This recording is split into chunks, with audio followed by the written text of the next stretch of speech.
sports fans, welcome back to another episode of EBC Sports International. I'm your host, Zarita Sese, reporting from Toronto, Canada. We hope that you're staying safe during these interesting times and that you continue to do your part.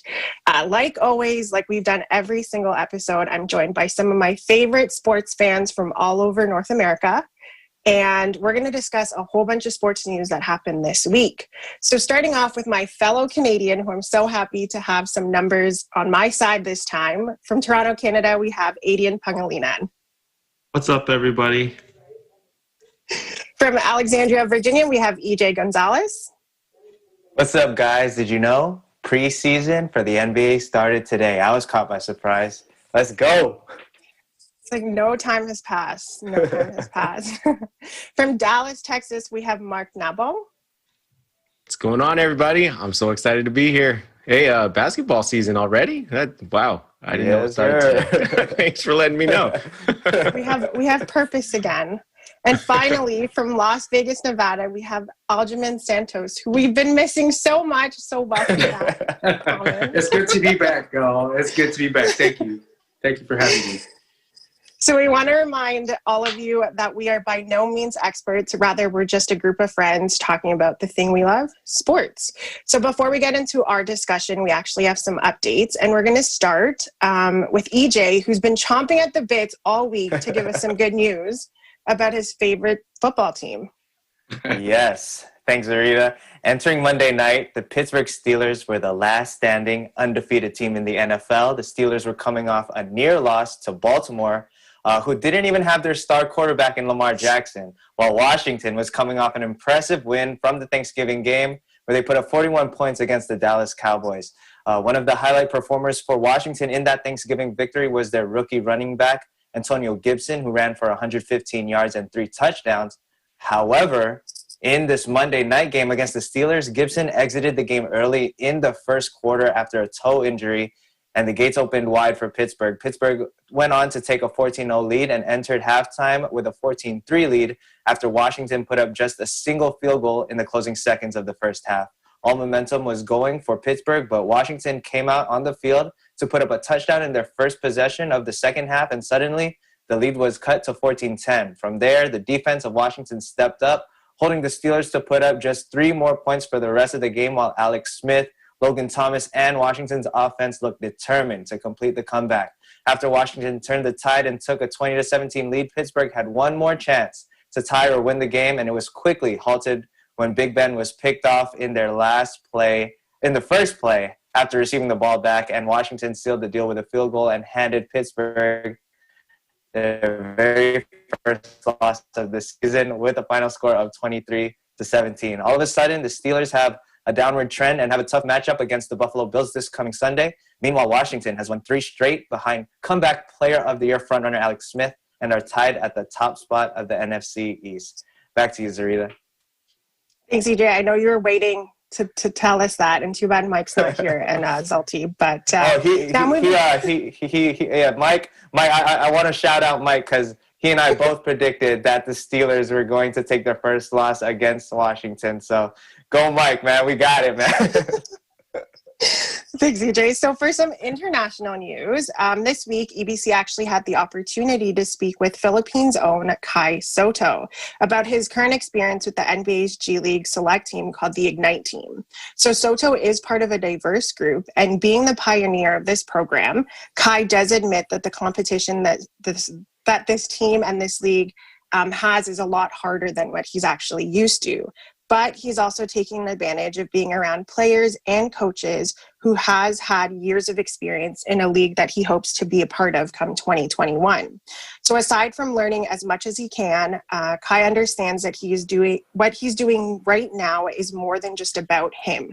Right now, in the call, he actually stated that he's doing this actually for his parents and for his country. So when he was asked about being an inspiration to young Filipino basketball fans who hope to make it big one day, here's what he had to say. To dream big and just to believe in yourself, because believe me, there are times that nobody believes in me. I mean, only my parents, only my family, but even my former teammates didn't believe in me that I can make it this far.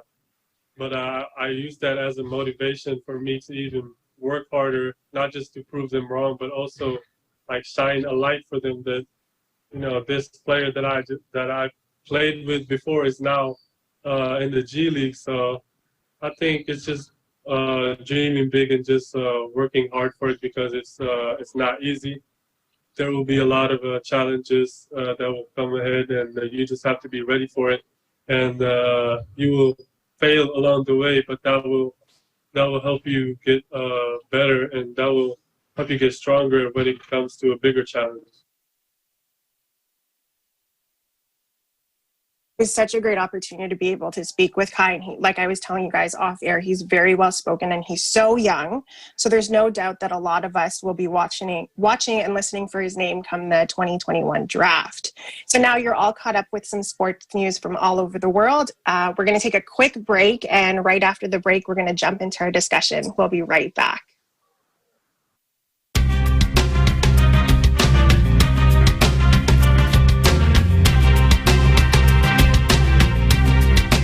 Sa pagsasara ng mga bansa sa panahon ng pandemya, isang bayan ang magbubukas ng kanyang pintuan. Miss Reyna, kakausapin daw po kayo ni Mr. Dalmundo. Pabalik sa isang kahapong ayaw ng balikan. Yes, Mr. Dalmundo? Alam naman ng kuya mo kung saan nahanapin yung mga bagay dito. Di pa naman nagbabago yung hotel since the last time he worked here. Kuya, nagtrabaho ka dito? Ba't hindi ko alam yun? Muling mabubuhay ang mga alaala. Tayo mag-housekeeping, security, cook, tapos magpapalit tayo ng doble. Win-win! Paano na yung hotel natin? Naisara niyo bang mabuti? Yung mga staff, napauwi mo na ba? Naku, paano na yung mga guest natin sa hotel? Gusto ko lang muna sanang kumonsulta tungkol sa sitwasyon ko ngayon. Yung kapatid ko kasi, pumasok siya into an agreement with the hotel owner.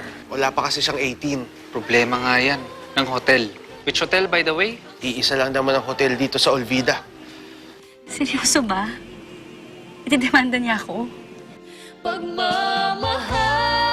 Ang daigdig ko'y ikaw. Tuwing Sabado, 8:00 ng gabi, dito lamang sa Net 25.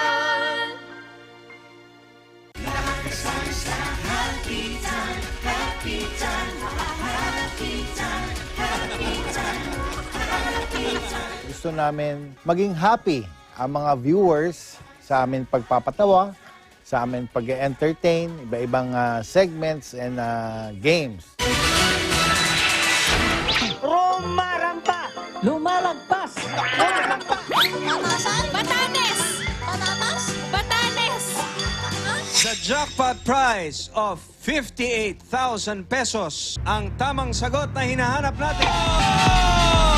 3, 2, 1!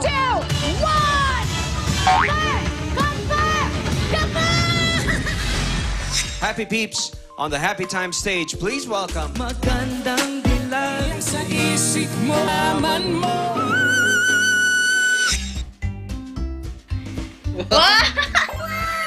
Thank you po! Ay, maraming salamat po! Puso po kami nagpapasalamat sa malaking tulong na inabot niyo po sa amin. Please watch Happy Time every day, Monday to Friday, dito lang sa Net 25. Happy Time, Happy Time,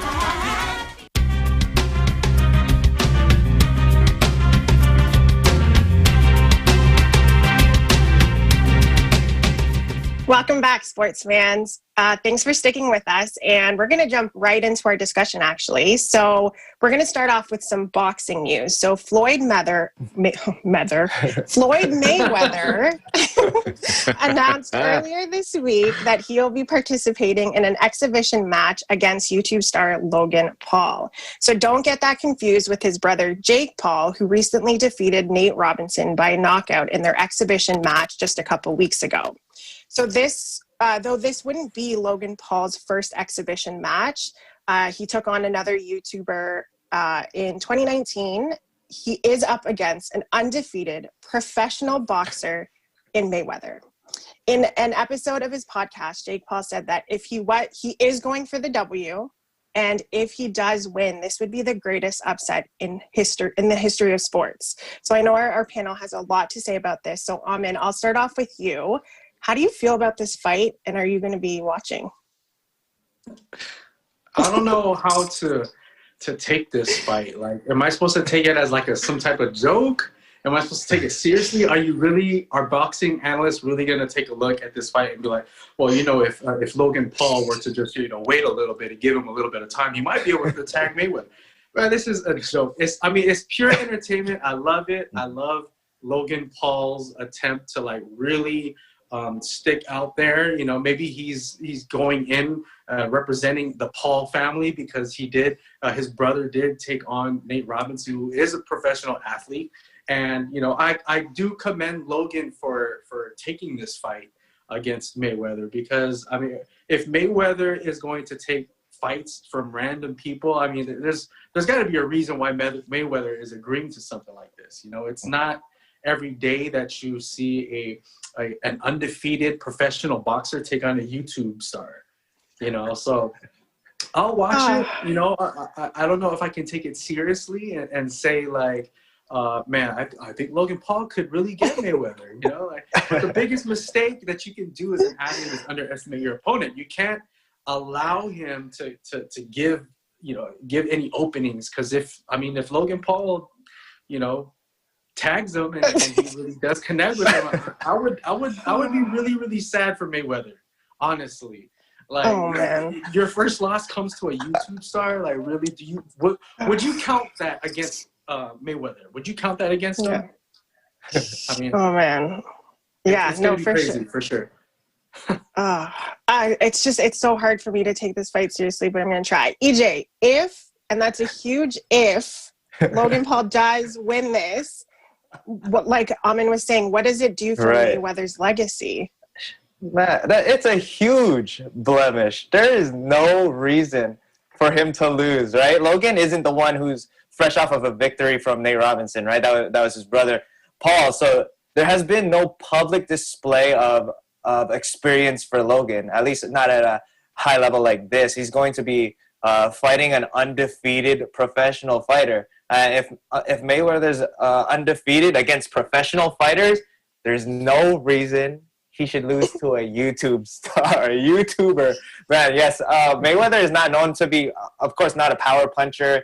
He may not be the most fun to watch, but, you know, he is undefeated. That's a fact. He's undefeated. So if he loses to a guy who has no professional fighting experience, even though it's just an exhibition match, it would blemish the thing that he's most known for, and that's being undefeated in that ring. Now, I do like what this is doing for the boxing sport. It's definitely televising it or showing it more to a broader audience, maybe people who are not so in tune with boxing, like people who follow Logan Paul on YouTube. Maybe they're not, you know, they have nothing to know about boxing. So I understand why the fight is happening. I think it's just to get more people interested in the sport. I think that's probably the main reason why Mayweather is doing it, aside from the money. Of course, he's money Mayweather. But yeah, if he loses, huge blemish. There's no reason he should lose.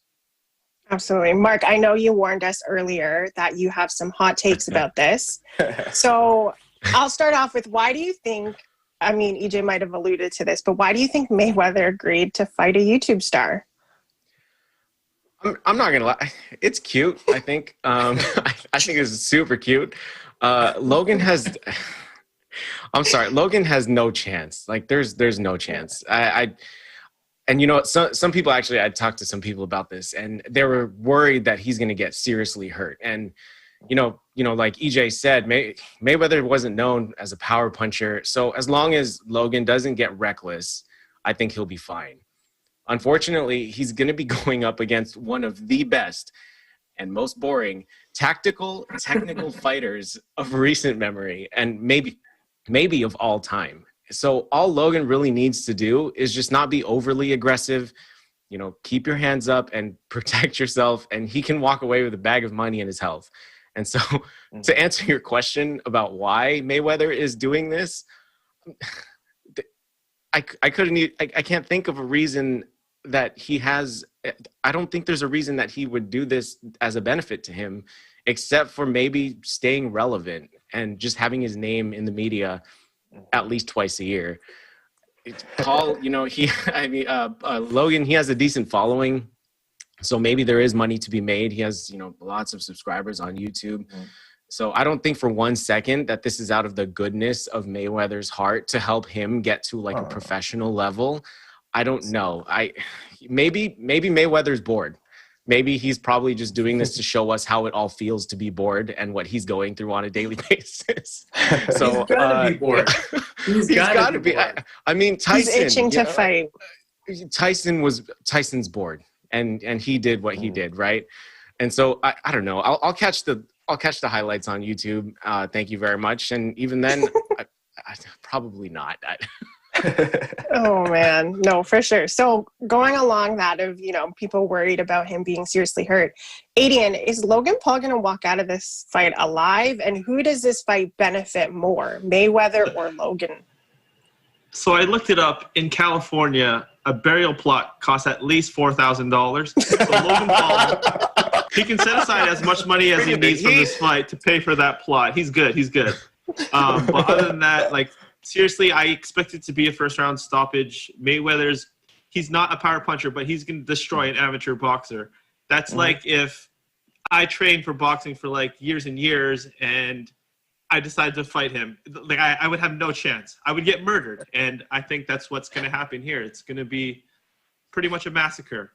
And who has more to gain? I'm going to say Logan Paul does, because of the notoriety he's going to get for fighting a legend in boxing. He's 50-0. Mayweather has everything on the line, but it's an exhibition fight at the end of the day. There's no way Mayweather wants to lose, and I don't expect it to pass the first round. Exhibition, he's not going to take an L. No way. No. Yeah, exactly. I don't see that. Do you guys want to see a knockout though? I mean, we know he's not a power puncher, but obviously he has the mechanics to do so. Do you want him to go all out and try to knock him out? No, I'm talking about Mayweather. Mayweather go all out. I think there's actually a potential for a knockout, not because Mayweather has power, but because Paul doesn't. I don't think he has the technical capabilities to know how to. Yeah, if he gets winded and he missteps, I mean, Mayweather's a counterpuncher, and you catch someone off guard in the right moment, in the right way, it's lights out. So I think if there's going to be a knockout, it's going to be Paul making a mistake and Mayweather capitalizing. Did any of you catch the exhibition fight between Mayweather and the Japanese boxer? No, I remember watching the YouTube video. His name was like Tenkashi or something. Mayweather went to KSI, Japan. Yeah. He took it wasn't KSI, I don't think, but it was Tenkashi or something like that.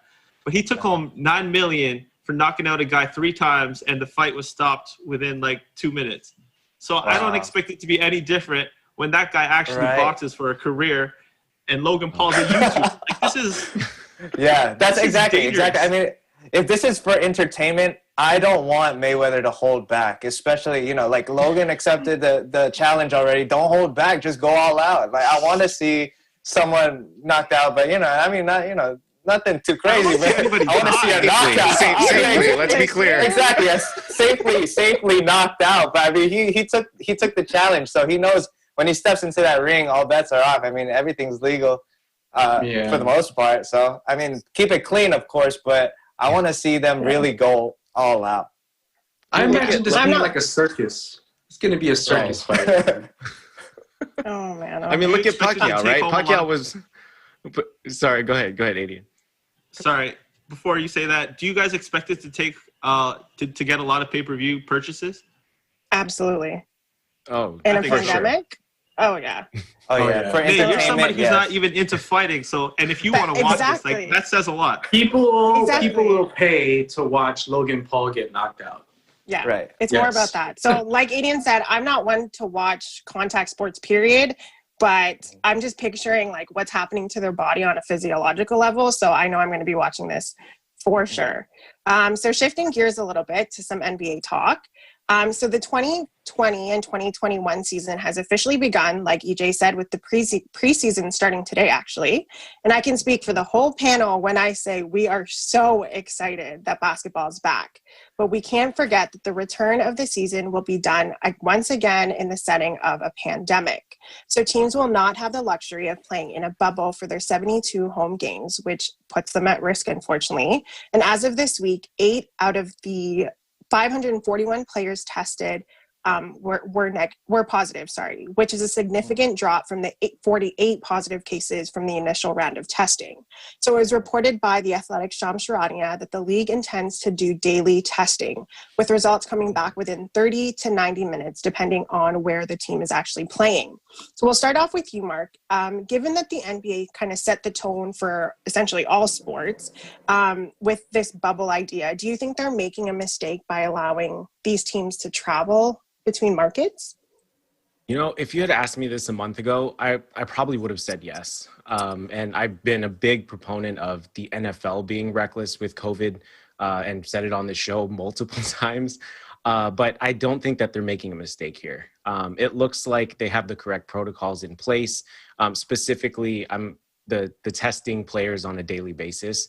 The NFL, they've been able to minimize their positive tests. And it's like, it's almost as if the NBA saw it and said, hey, why not us? The NBA, they need these games to continue as their revenue continues to fall off of a cliff. And this is the next best option to having a bubble. The players, they'll be motivated to stay healthy and stay away from risky situations because a positive test would basically have them on the bench until their symptoms are gone. And not to mention, it puts their health at risk too, and anyone that's around them, including their teammates, their families, and then just the NBA brotherhood in general. No, absolutely. And just kind of furthering that point then, Adian, how much responsibility would you put on the player if the numbers were starting to rise? Because I know with the NFL, a lot of people were putting blame on the organization itself for not putting their athletes in the best position to succeed. So if there were an outbreak to happen in the NBA, how much responsibility do you put on the players? It's a tough question. I'm going to have to say 50-50 because the league put the protocols in place. But COVID-19 is a very difficult thing to control if you're not in a contained situation like the bubble. If we had the answer, we would have figured it out by now. And so I think that part of it is the league's responsibility. But then each person, each individual, each player has to do their part in following those protocols, whether that's making sure you pass all the tests and staying away from other people that could expose you. I know they put the protocol in place that you can't go to clubs or bars or I guess gentlemen clubs, if you'd want to call them that. And so that's some ways you can limit the exposure for players, but I don't see it happening because this is just much too difficult to control. So the players really got to do their part.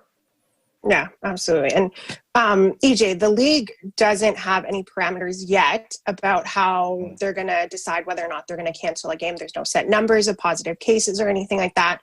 So how optimistic are you that this schedule is actually going to go smoothly? There were no hiccups in the bubble, but do you expect this to be a scheduling nightmare like the MLB and the NFL saw? Well, of course, personally, I want it to go as smoothly as possible, to stick to their schedule. But it's not like the NFL. These teams aren't playing just once a week. So, and again, the season was already shortened from 72 to 72 games from the regular 82 games. Most games are scheduled to play every other night, or there's a 2-night gap in between for most teams. So, I don't know. It's going to be a scheduling nightmare if they decide to reschedule games. I don't think they have that availability, though, because they want to finish before the Olympics. That's right. That's the whole reason why they wanted to have a earlier season, a start to the season, and to finish earlier. So they'll probably have to be playing some back-to-backs if they do some rescheduling. But like Mark said earlier, it's probably just going to be the players who do test positive are going to end up being benched. And we definitely hope that it doesn't happen to any of the stars, because of course we want to see them play, or any player. Honestly, I mean, we want to see the teams at their best. So. Hopefully they're able to, do their part with all the testing, the daily testing. Yeah, hopefully. The NBA has been really good about making sure they actually follow their procedures, so hopefully everything goes smoothly. And the last question I have, kind of rounding off this topic, is whoever wins this shortened season in this pandemic setting, do you have an asterisk on that title? No, not at all. I mean, the same demands are there. Regardless of how many games there are, the competition is going to be even tougher.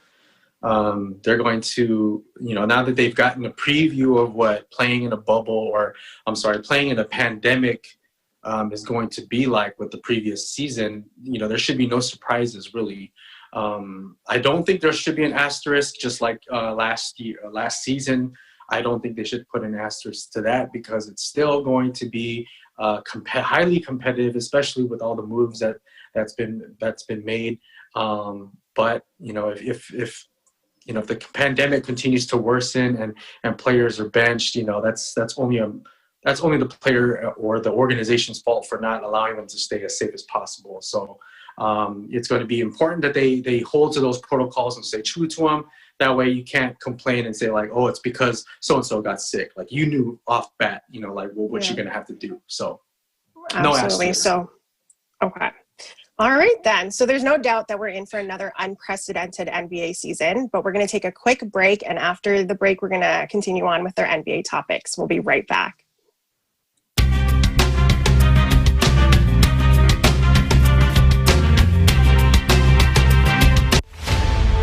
Yung confidence mo, ramdam namin dito. You should be proud of yourself. Binuhos mo lahat. Natutuwa ako sa ginawa mo. Talagang lahat kami ay na-amaze sa iyong galaw. The search continues para sa maghaharap-harap sa ating first monthly finals ngayong second quarter ng ating kompetisyon. Who will bring the heat dito sa ating TNG stage ngayong taglamig? Malalaman natin sa Tagisan ng Galing Part 2 Dance Edition.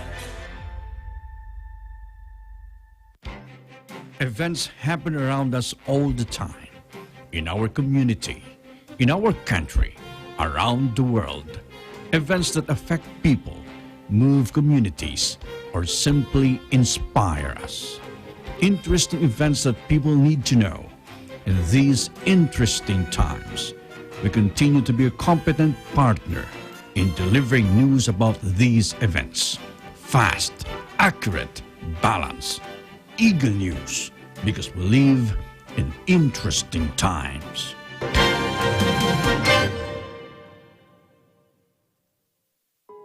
Hello there.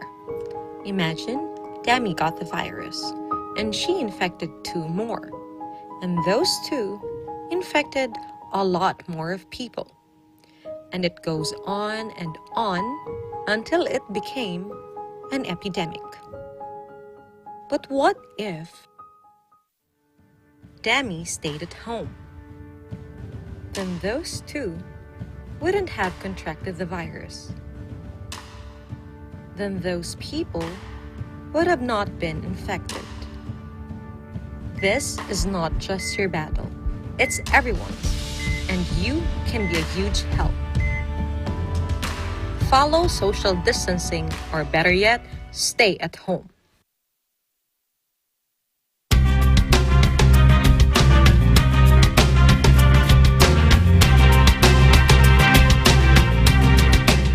Welcome back to EBC Sports International. I'm your host, Zarita Sese, reporting from Toronto, Canada. Thanks for sticking with us. So we're going to continue on with some other NBA news. A couple weeks ago, 6-time All-Star Paul George stated that he wanted to retire as a Clipper. And this week, his team did their part to bring him one step closer to that. So it was reported this week by ESPN's Adrian Wojnarowski that the Los Angeles Clippers signed Paul George to his max contract of 4 years, $190 million. So I'm going to jump right in there. EJ, do you think this was a smart move by the Clippers? They were held hostage, honestly. I mean, look at who they had to give up in order to even just get Paul George over there. They ended up giving up a star or a future star of Shai Gilgeous-Alexander, Danilo Gallinari, and a boatload of draft picks to Oklahoma City. So if they don't give him a contract, Paul George has the opportunity to leave. He said he wanted to stay with the Pacers. He said, he said he wanted to stick around with Russell Westbrook in OKC, but I don't think that's it's in his control. Honestly, the Clippers had to make that move, had to offer him that money, and I'm not mad at it. Even though Paul George didn't really show up in the playoffs like we see him in the regular season, you look at De'Aaron Fox getting a supermax in Sacramento, and where has Sacramento gone? There's definitely players who are getting signed left and right, who are getting that money. So Paul George is easily one of the better players in the NBA, one of the superstars in the NBA. I'm happy that he was able to get that money, but I don't see the Clippers going anywhere with just him and Kawhi. But they had to make that move. Yeah, I agree with you in that that was the only way forward for the Clippers, especially with everything that they've given up. But Adian, given his track record, especially in the playoffs, like EJ was saying, do you believe that Paul George deserves this contract? I think you pay him not based on his playoff results. You're paying him based on his past regular season success. Oof. He was an MVP candidate last season with the OKC Thunder. And going into this season, who's probably regarded as like a top 8 or 9 player in the league. I don't know if he's regarded as that now because of what we've seen in the playoffs, but you pay a player like that, they deserve max money. Especially if you're the Clippers, you have to invest all you can in a top 10 to 20 player. Like that's a given. But did he deserve it based on his playoff success? I'm going to say no. After his injury, he's not been the same player in the playoffs. I mean, he had a couple good runs with the Indiana Pacers. They played the Miami Heat. They went to the Eastern Conference Finals 2 years in a row. But that's about it as far as his playoff success goes. And that is not even all on his back. They had David West, George Hill, Roy Hibbert. They were a solid team. And that was when Lance Stevenson was balling out. So that was a decent roster. Now that he's had like even better roster since, whether that was with the Thunder, with Carmelo and Westbrook, or whether that was with the Clippers, with Kawhi and the gang. Like, he should have been doing a lot better. And the one thing I'll say is he does not deserve the nickname Playoff P. There's a better playoff. I was going to say there was a better playoff P, but Pascal was not it. Amin, like EJ also mentioned, given that we've heard the same sentiment that he had in Indiana, in OKC, that he wants to retire as these franchise players, what makes this time different? Do you believe Paul George when he says this? I don't think so. I can't. You can't believe Paul George anymore at this point. You can tell that you got to say what you got to say to make your money, and that's pretty much how these NBA players are able to do that. He can't be honest and say like, I don't know, we'll see how it goes. You can't tell the owners that. Otherwise, they're not going to give you a 4-year and $190 million contract. You got to tell them, I want to retire with the Clippers. and then they're going to be like, well, you know what? I'm glad you say that because we're going to give you $190 million now. If you were to say like, I don't know, man. We'll see how it goes this season. And if you're a 2K player, if you were to choose the latter, your rating will go down. People will be like, are you serious? Like, you're loyalty zero. Sure yet? We'll probably give you $10 million if you say that. Yeah. He's gonna be like, dang it. He's got a smart agent. He's a smart and savvy business person when it comes to being able to get max contracts for a team that he may not have intention to stay with. I think if acquiring Serge Ibaka to play with Kawhi Leonard and himself, they do have a pretty decent playoff run. As far as a championship run, that's a different story. Yeah. But I mean, playoff P is going to have to, really step up to the plate and really deliver. You know what I mean? You could call him paycheck P, but I don't know. Ooh, that's a better one. I like that one. Much more fitting. Paycheck P. You can call him paycheck P. Yeah, that makes way more sense. Okay, so Mark, what implications does this have then for the Clippers' future, especially or specifically speaking about Kawhi and future extensions for Kawhi? Yeah, I kind of agree with everybody. I think this was the first step in trying to sign Kawhi, and I'm going to have to agree with EJ. It was, quite frankly, the only step they had in trying to get Kawhi. There's no doubt, he's definitely an all-star. And in many ways, Kawhi and PG, they work well together, assuming everyone shows up for the playoffs. But the Clippers, they do have a lot of work to do. They have a lot of contracts coming off the books in the next 2 years. And pitching to other free agents to come and play with Paul George and Kawhi are on top of those reasons to come and join the team. And that's the best way that that's their best pitch moving forward. And the West is going to be absolutely stacked in the next few years with the younger pack of players starting to really make waves. You have Luka in Dallas. You have Murray in Denver. You have Davis with the other LA team, the better LA team, I would argue. You have Booker and Ayton in Phoenix. I actually forgot about Fox with the Kings. He's doing really well too. And then you have Minnesota. They look really good on paper as well. Not to mention all the other Western Conference teams that are already top tier, like the Warriors coming back. I have no idea what's going to happen with the Rockets this year. And you have all those teams. So there and only 8 spots in the playoffs, right? So the Clippers need that star power. Kawhi and PG, it's their best bet. It's, I think, their only bet at this point. And assuming that the Clippers front office can put the right pieces around them, and Coach Ty Lue, he can actually do what he was hired to do, which is babysit. Yeah, essentially. Oh man. But you know what? I give it to the Clippers. At least they don't have to worry about Paul George and Kawhi Leonard, and then also the moving contracts that they do have. So they got one more out of the way. So given how the things have panned out for the Rockets, that's kind of our next topic right now. Moving on to another all-star that made headlines this week. Oh, he's been in headlines a couple of times throughout the offseason. James Harden has yet to participate in any of the Rockets' practice. So Harden's arrival to Houston was a little bit delayed, and it was reported that he made appearances in different locations, in Atlanta, in Las Vegas, and it was reported by ESPN that he has to produce negative tests for 6 straight days before actually being able to be cleared to play. So, Adian, what do you think Harden is trying to send a message to his organization right now? And if so, what's that message? Is there a more clear way you can say, I quit? He wants to leave the organization. I think it's very obvious.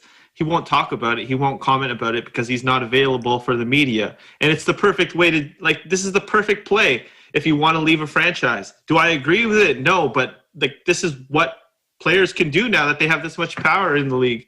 They can just say, hey, I want you to trade Chris Paul away and get Russell Westbrook here. And now that Russell Westbrook doesn't want to be here, I want to leave too. He had all the say in the organization, and it's crazy to me that he's allowed to just say, I want to leave. But yeah, I think all he's trying to say is get me out of here as fast as you can.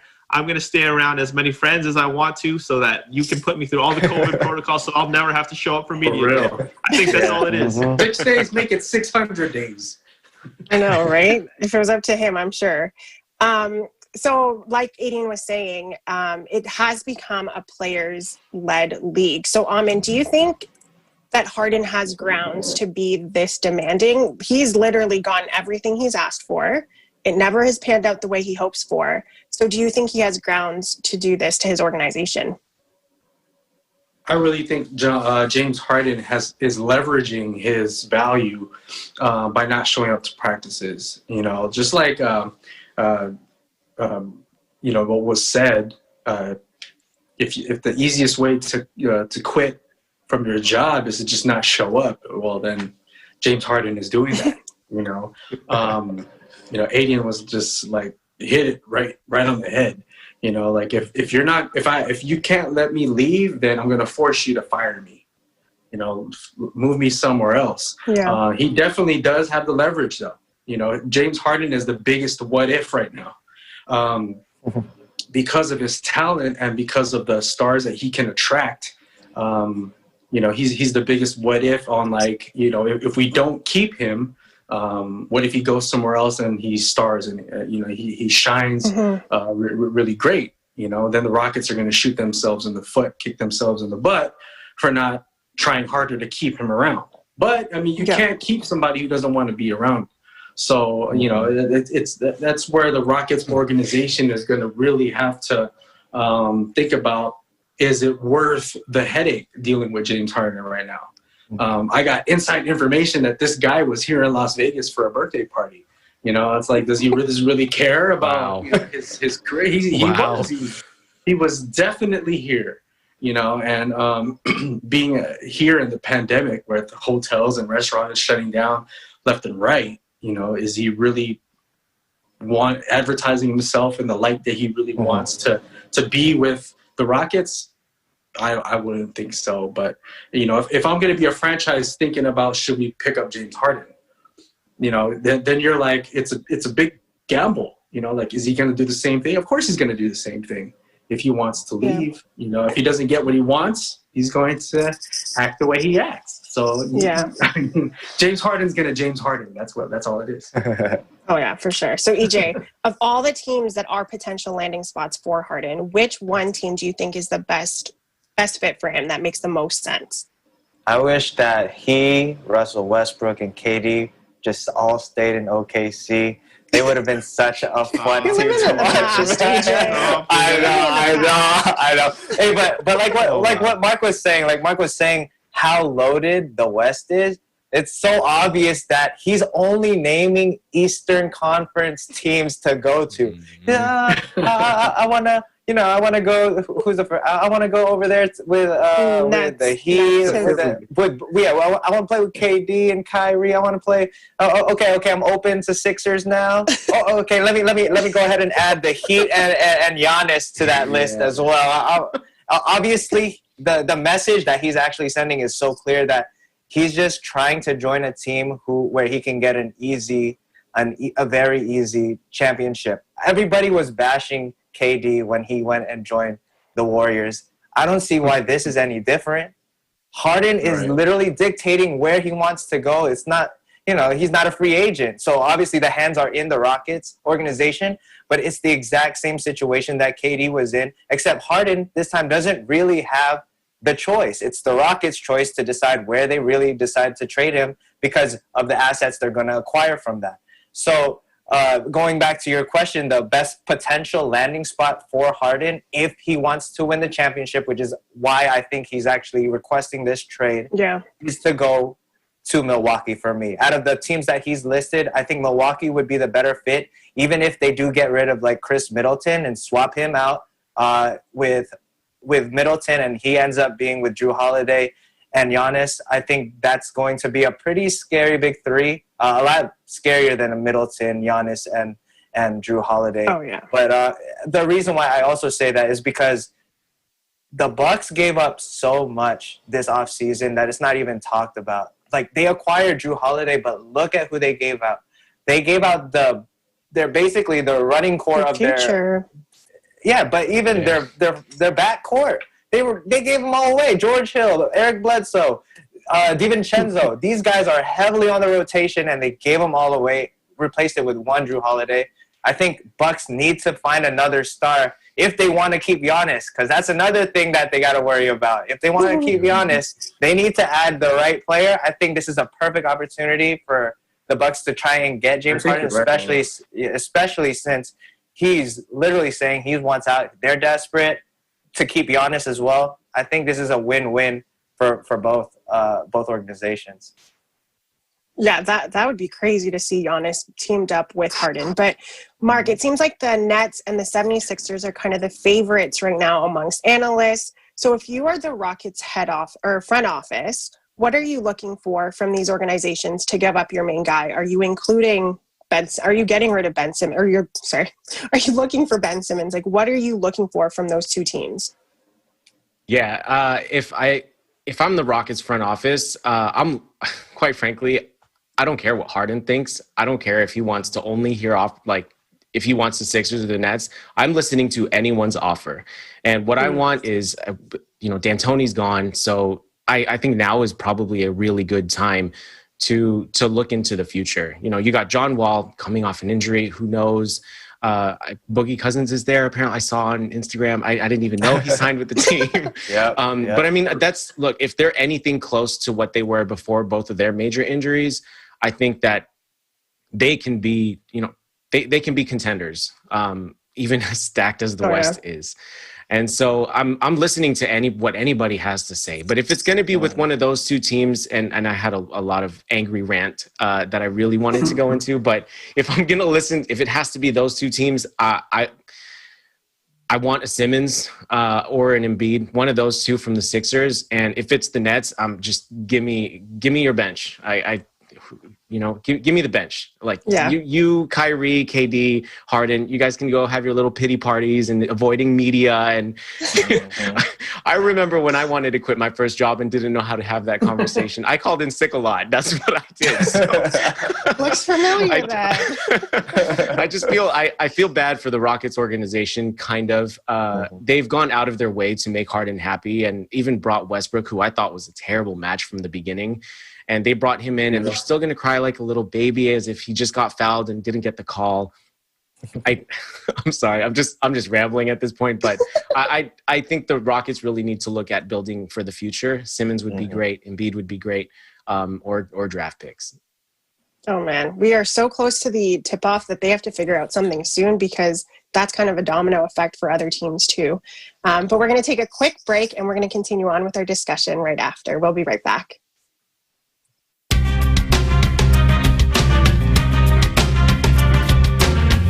Hey there, Arnie Aquino here at Hatley Castle, one of the filming locations for the X-Men series. Don't forget to tune in to Digital Nest only on Net25.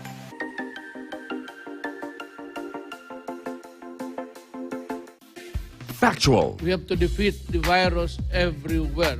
Timely information. Balanced. Not only in the country, but also abroad. I'm certain of one thing. Interviews that people need to know.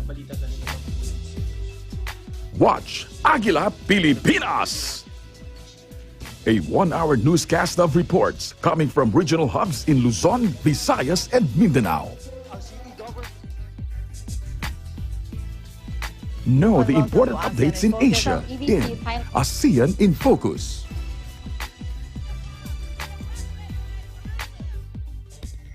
Track the latest stories in the provinces in Aguila Provincia.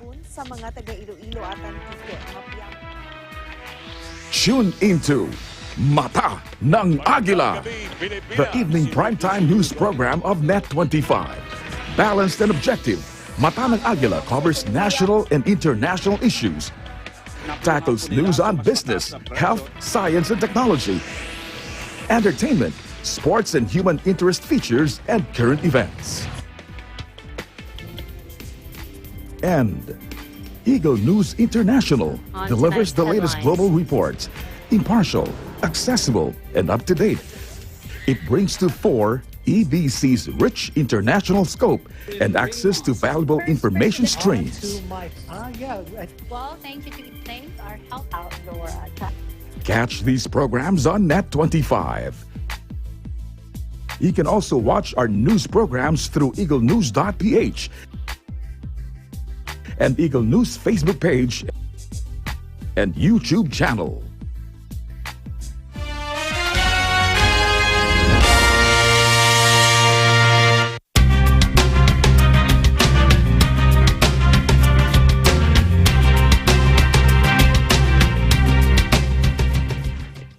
Welcome back, sports fans. So for the last part of our segment, we're going to continue on with the theme of All-Stars. So All-Star Kyrie Irving and his team, the Brooklyn Nets, were fined $25,000 this week for Irving missing his preseason availability. In response to the actions made by the NBA, Kyrie Irving took to his Instagram stating that he hopes the league will use the money for marginalized communities in need. He also asked that the distractions stop. However, it was the ending of Kyrie Irving's message that has many talking, as Irving referred to the media as pawns. So, EJ, I know before you've been very understanding towards the actions of Kyrie. So how do you feel about this situation? Nah, this is just so unprofessional to me. I mean, a distraction. He's the one being a distraction, right? I mean, it's part of your contract to talk to media. You're working for an organization who makes money off of the media, of the players, and you guys are the ones who attract the people to watch basketball, and you're not showing up. That's part of the job. You got to talk to media.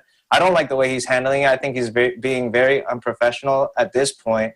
I'm tired of it, man. Just if you have a message that you want to get across, then say it. That's what the media is for. Show up and talk to the media. Yeah, exactly. Absolutely. We've seen it with NFL players. We've seen it with other NBA players. That there's no better time for you to say what you need to say than your media availability. Right. But Amin, as someone who is part of the media, I know when I heard it, I was like, he called me a pawn, who has access to these players. How do you feel as part of media sometimes when you heard that? Well, being at the games at post-conference or post-game conference talks, some of the players use that as a way to, make statements. I mean, I'm not going to point any fingers, but Kawhi Leonard was almost an hour late for media availability. An hour after the game. I was like, bro, I got to drive back home. Come on, man. People are waiting for you. You had people leaving already. So, I understand Kyrie's frustration with distractions and media people being pawns, but you are in a professional setting. You have to fulfill the responsibilities as an athlete in the NBA, and then that's what you got to do. It's part of your responsibility as an athlete in the NBA. As far as going to the extent of calling media people pawns, I mean, what are you really trying to get at? Are you so? I'm not a huge fan of Kyrie, if you haven't noticed yet, because of his antics. The style that he chooses to handle things are very unprofessional. It says a lot more about him than it does the media. You're able to dictate when you show up and when you speak and things like that. That to me, that's like very diva-ish. And it was very popular on social media lately that LeBron really tried to put Kyrie on a pedestal and put him on a path to success, and Kyrie chose to choose his own path, which is it's commendable, but I don't know if that is the right choice. And sometimes people learn the hard way. Maybe Kyrie will understand that it's all part of the job. You got to do what you're responsible for, and show up. It's pretty simple.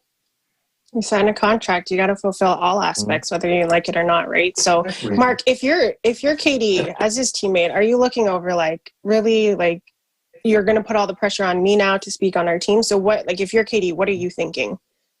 If I'm KD, I'm actually clapping. Yeah.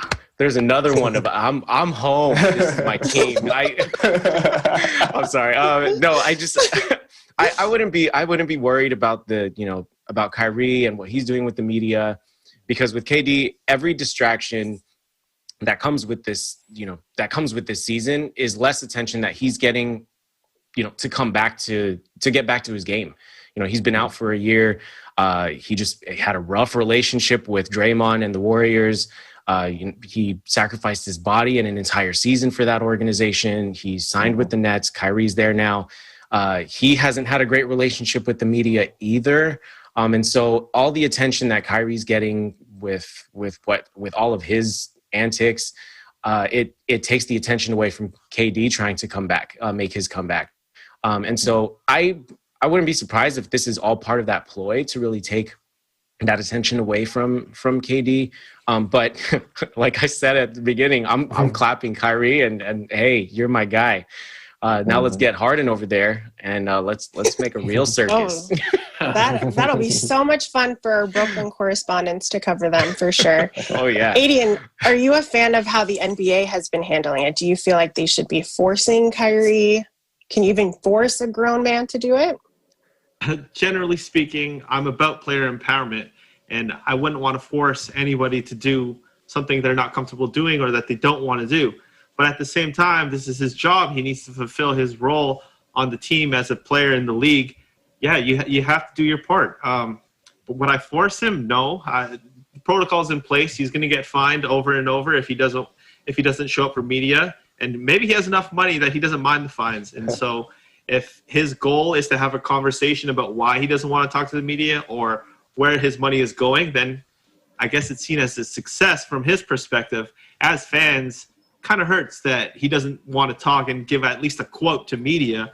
And as a media member, it's like, dude, this sucks. He's like one of the best players in the league. We want to hear from you. Yeah, no, for sure. Pull And the Marshawn Lynch role. I'm here so I won't get fined. I'm here to every question. Just do it. Be as good as that. No, for sure. But like I said, it'll be interesting for any media or fans of the Brooklyn Nets to see how this pans out. But going to our very last section really quickly, this was a trend that I saw on Twitter, is I'm going to ask the panel who their favorite basketball team is without telling me who their oh my gosh, I can't speak, who their favorite basketball team is. So for example, for me, this is obvious. It's a bunch of purple dinosaurs who got stood up by a guy with really big hands. And since him leaving, the team has not been the same. Of course, that's the Toronto Raptors. So Mark, you got to get a little creative here. So let's see if we can take a guess. Let me hide what's going on back here. If I had to describe my team, I mean, we're brothers. The court's wet, even though it shouldn't be. We don't play the fourth quarter because that's it. And that team would be the Warriors. Okay, EJ. Easy for me. All I gotta say is, gotta take a walk in my shoes, or in this case, my house slippers. The Washington Wizards, baby. Okay. I was like, wait, what? Are you serious? Y'all don't know logos? Come on, man. Dude, I thought the Washington Nationals Wizards was the Walgreens logo, dude.